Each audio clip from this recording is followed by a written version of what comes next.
Pendant 3 mois, il n'a donné aucune nouvelle. Il a déplacé sa bétonnière. Il a recollé ses chaussures pour la 3e fois. Il n'a toujours pas rangé son atelier. Et il s'est acheté un set de mélangeurs de médiocre qualité. Mais pour vous, il a été créatif et s'est donné corps et âme. Pour votre plus grand plaisir, Tibbs Wombat is back. Il est de retour en français. Bonjour. Ah, qu'est-ce que ça fait plaisir de vous retrouver. Et on enchaîne direct avec le début de cette nouvelle saison. Putain, ça fait très présentateur. J'adore. Souvenez-vous, l'année dernière, il y a un an, on avait commencé, après la pause estivale, par faire la dalle de béton. Eh bien, comme je me suis dit qu'une fois n'est pas coutume, nous allons recommencer cette nouvelle saison avec la dalle de béton. Enfin, quand je dis dalle de béton, on va pas recouler une dalle, bien évidemment, puisqu'elle est déjà coulée. En revanche, ce qu'on va faire, c'est que j'ai prévu du béton et du ragréage pour tout remettre de niveau, quoi. Notamment rattraper le centimètre que j'ai là, hein, tout le long, hein, bon. Ça fait une cuvette un peu quand même. Et ça, c'est pas cool. Donc c'est pour ça que j'ai pris du béton et le ragréage, et pour finir de lisser tout ça au propre par-dessus. Et petite nouveauté, je me suis acheté un rouleau à débuler. Bon, bien évidemment, faut pas l'utiliser sur le sac, faut l'utiliser une fois que le ragréage est coulé. Ça permet aussi de se masser le visage. Oh, je vous raconte pas le bien que ça fait quand c'est dans le bas du dos.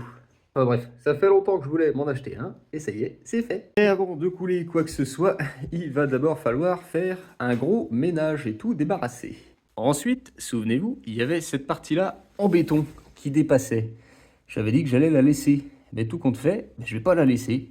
Je vais quand même m'y mettre et complètement la défoncer. Parce que sinon, je sais que tu vas m'emmerder. J'ai fait le plein de disques diamants pour pouvoir la quadriller, et ensuite avec marteau burin, je vais tout défoncer. Comme vous pouvez le voir, j'ai fait quelques tests avant pour voir si ça fonctionnait, et ça marche. Bon, j'y vais petit à petit, mais ça marche. Et une fois que tout ça sera enlevé, je reviendrai mettre du mortier, un peu comme j'ai fait derrière là-bas. Je le ferai ici. Et après, seulement après, on pourra s'occuper de couler le béton. Mais avant ça, il faut d'abord que je fasse ce que j'ai dit il y a quelques secondes, c'est-à-dire enlever tout ça.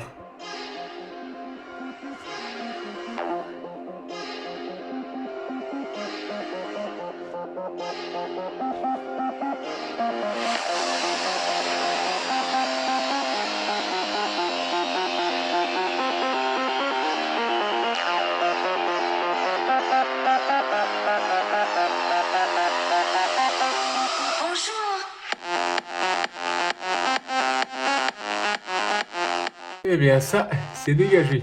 Maintenant, un coup de balai.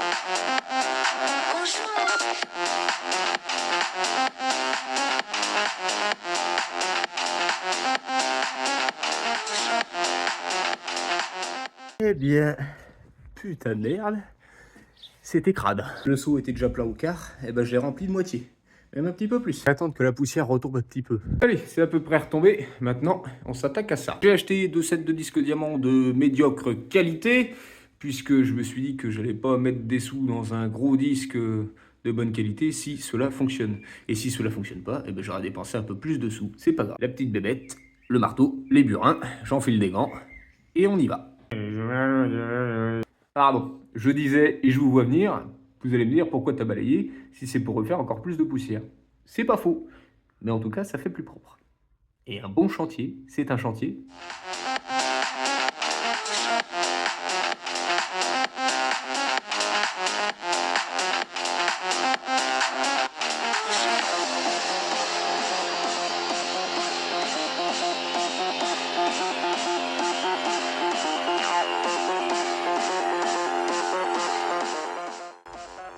Quand tu vois plus ce que tu fais, là, faut que tu fasses une pause.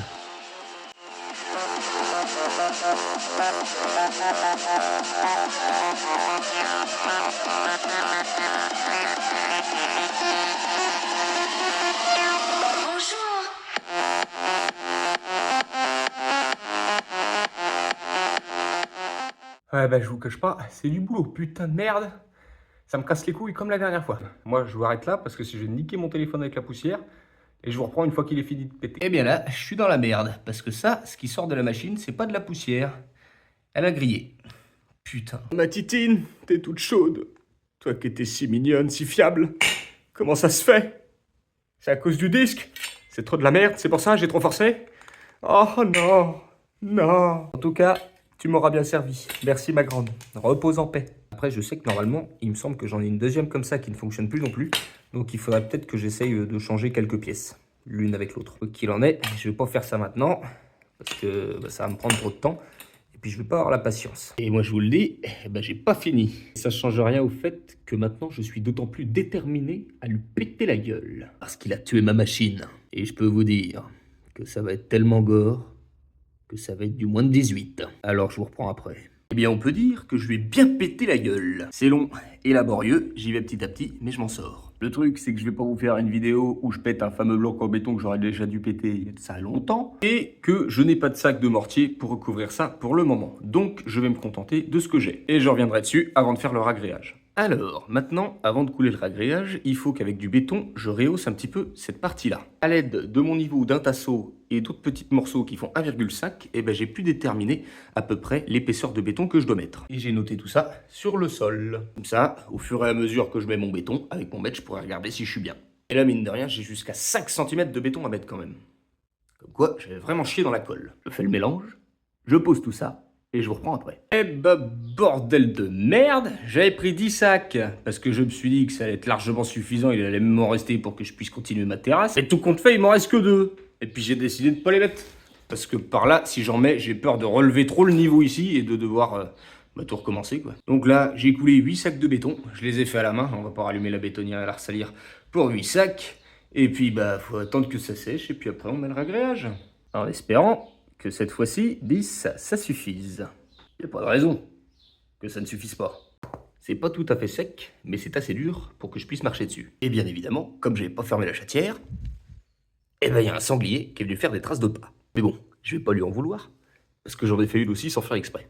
Et oui, mémoire de poisson rouge. J'avais coulé le béton l'après-midi, et le soir, j'avais oublié que j'avais coulé du béton.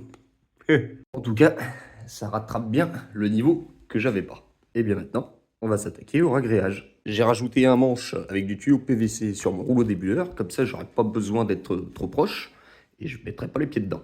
Il faut que j'enlève la planche, que je ferme la chatière, et puis que je coule tout ça, quoi.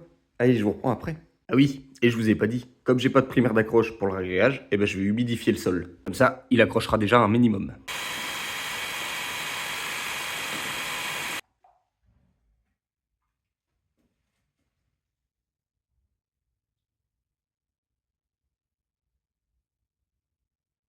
Eh bien, ma foi, pour une première couche, c'est vraiment pas trop mal. Et oui, j'ai bien dit première. Parce que l'écart de niveau qu'il y avait là-bas, que j'ai rattrapé, je l'ai un petit peu trop rattrapé. Du coup, ça fait qu'on voit un petit trait, et ça, c'est au-dessus. Donc c'est pas bon. Et ici, je sais que je pourrais pas recouvrir à 100% le reste du tuyau, mais si je peux au moins le recouvrir jusque-là, ça serait pas mal.